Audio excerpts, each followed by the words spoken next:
اچھے اخلاق اور کردار کے ساتھ خوب رو صورت بھی اللہ تعالیٰ کی ایک بہت بڑی نعمت ہے، جس کی طرف ہر انسان کا دل خود بخود کھینچا چلا جاتا ہے۔ اسی لیے باطنی حسن کے ساتھ اللہ تعالیٰ نے اپنے تمام پیغمبروں اور رسولوں کو ظاہری حسن کی دولت سے بھی نوازا تھا۔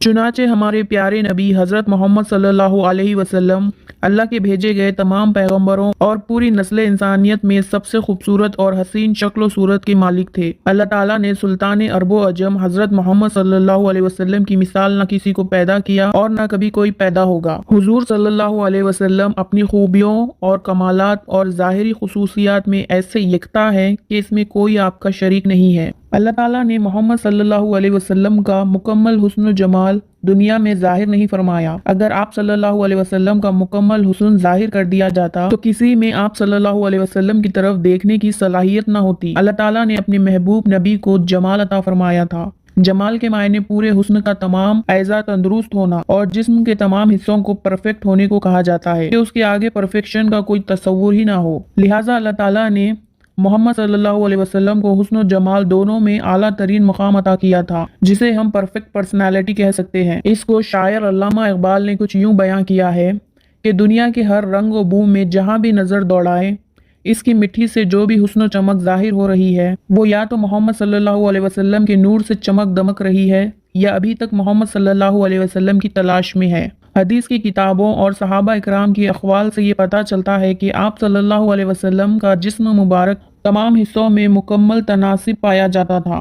اللہ تعالیٰ نے اپنے محبوب کو تمام عیب اور نقص سے پاک رکھا تھا۔ حضور سر سے پاؤں تک ایک مثالی شخصیت تھے۔ صحابہ اکرام ہمیشہ آپ صلی اللہ علیہ وسلم کی ظاہری شخصیت اور خوبصورتی کی تعریف کیا کرتے تھے، جو تاریخی کتابوں میں بھری پڑی ہے، جس میں شاعر اسلام حضرت حسن بن ثابت رضی اللہ تعالیٰ عنہ کا ایک مشہور شعر ہے، جس کا ترجمہ کچھ یوں ہے: یا اللہ کے رسول، آپ سے زیادہ حسن و جمال والا میری آنکھوں نے کبھی کسی کو دیکھا ہی نہیں، اور آپ سے زیادہ جمیل کسی عورت نے جنا ہی نہیں۔ حضرت ابو ہریرہ، انس ابن مالک، عبداللہ بن عمر، جابر بن عبداللہ اور حضرت برہ بن عازب رضی اللہ تعالیٰ عنہ نے حضور کی خوبصورتی اور جسمانی بناوٹ و حلیہ کو کچھ اس طرح بیان کیا ہے۔ اگر ان تمام روایتوں اور اقوال کو ایک جگہ جمع کیا جائے تو کچھ یوں ہے: حضور کا جسم مبارک کا رنگ گورا سفید تھا، جیسے ایسے معلوم ہوتا تھا کہ آپ کا بدن چاندی سے ڈھال کے بنایا گیا ہو۔ حضور کا جسم نہایت ہی نرم و نازک تھا، جس سے ایک خاص قسم کی خوشبو آتی تھی۔ صحابہ کہتے ہیں کہ آپ صلی اللہ علیہ وسلم کے جسم کی خوشبو سے زیادہ اچھی خوشبو ہم نے کبھی نہیں سونگھی، یہاں تک کہ حضور کے جسم مبارک سے گرنے والے پسینے کو ہم جمع کر لیا کرتے تھے اور اسے بطور عطر استعمال کیا کرتے تھے۔ لہٰذا حضرت انس کی والدہ بی بی ام سلیم رضی اللہ تعالیٰ عنہا حضور کے لیے ایک چمڑے کا بستر بچھایا کرتی تھی اور اس پر ہمارے نبی دوپہر کو لیٹ کر آرام کیا کرتے تھے۔ لہٰذا آپ کے جسم کے پسینے کو وہ ایک شیشی میں جمع کر لیتی تھی، پھر اسے ایک خوشبو میں ملایا کرتی۔ اسی لیے حضرت انس نے وصیت کی تھی کہ میرے وفات کے بعد میرے بدن اور کفن میں وہی خوشبو لگائے جس میں حضور کے جسم مبارک کا پسینہ ملا ہوا ہو۔ محمد صلی اللہ علیہ وسلم سر کے بال رکھنا پسند فرماتے تھے۔ آپ صلی اللہ علیہ وسلم ہمیشہ پٹے رکھا کرتے تھے۔ کبھی آپ کے بال کانوں تک رہتے تھے، کبھی کانوں کے لو تک اور کبھی کندھوں کے قریب تک رہتے تھے۔ اگر سر کے بالوں میں مانگ نکل آتی تو اسے رہنے دیتے، ورنہ مانگ نکالنے کی کوشش فرماتے تھے۔ تیل لگاتے اور سر پر ایک کپڑا ڈال لیا کرتے تھے۔ آخری عمر تک آپ کے بہت کم سفید بال ہوئے تھے۔ آپ کے بال نہ تو پورے سفید تھے نہ پورے گھنگرالو، بلکہ درمیانی کیفیت کے تھے۔ آپ صلی اللہ علیہ وسلم حضور اپنے سر اور داڑھی میں ایک روز درمیان دے کر کنگھا کیا کرتے تھے۔ آپ اکثر اپنے سر کے بال میں وسلم نے حجۃ الوداع میں جب اپنے بال اتروائے تو وہ صحابہ میں بطور تبرک تقسیم ہوئے۔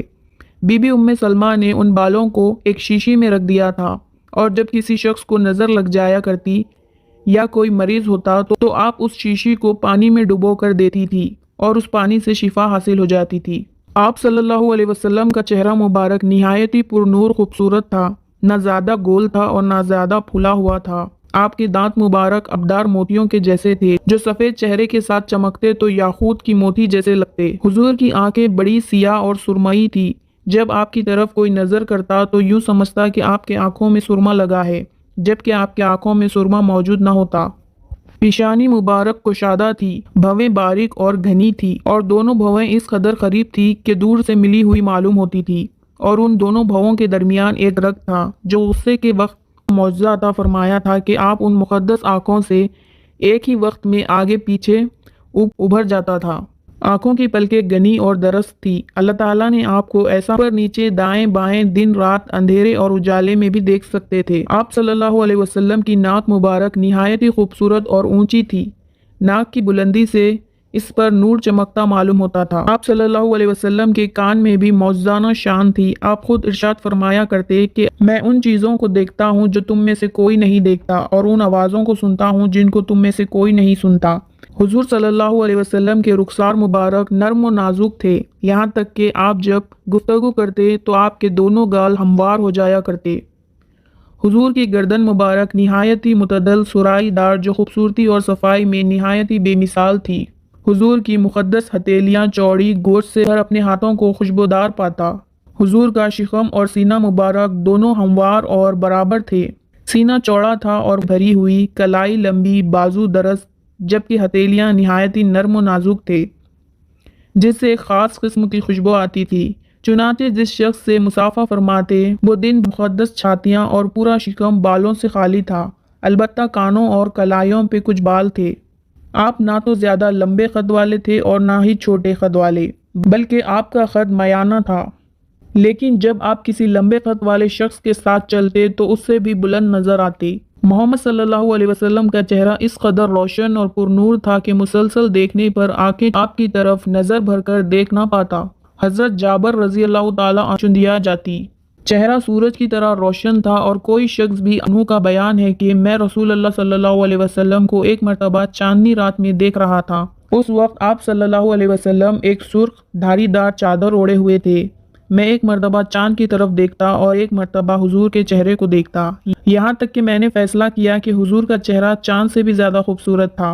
ام المومنین حضرت عائشہ فرماتی ہے کہ مصر والے اگر میرے محبوب کے رخسار مبارک کے اوصاف سن لیتے تو حضرت یوسف کی قیمتیں لگانا بھول جاتے، اور زلیخا کو ملامت کرنے والی عورتیں اگر میرے محبوب کی پیشانی کو دیکھ لیتی تو ہاتھوں کے بجائے اپنے دل کاٹنے کو ترجیح دیتی۔ دراصل حضرت یوسف علیہ السلام اور دیگر حسیناؤں کا حسن آپ صلی اللہ علیہ وسلم کے حسن کی ایک خیرات ہے۔ حافظ ابن حجر لکھتے ہیں کہ ہر ایمان والے کا یہ عقیدہ ہونا چاہیے کہ اللہ تعالیٰ نے نبی کریم صلی اللہ علیہ وسلم کے بعد کسی کو بھی آپ کی طرح تخلیق نہیں فرمایا ہے۔ کسی شخص کا ایمان اس وقت تک مکمل نہیں ہو سکتا جب تک وہ یہ تسلیم نہ کر لے حضور کی ذات ظاہری اور باطنی کمالات ہر انسان سے بڑھ کر ہے۔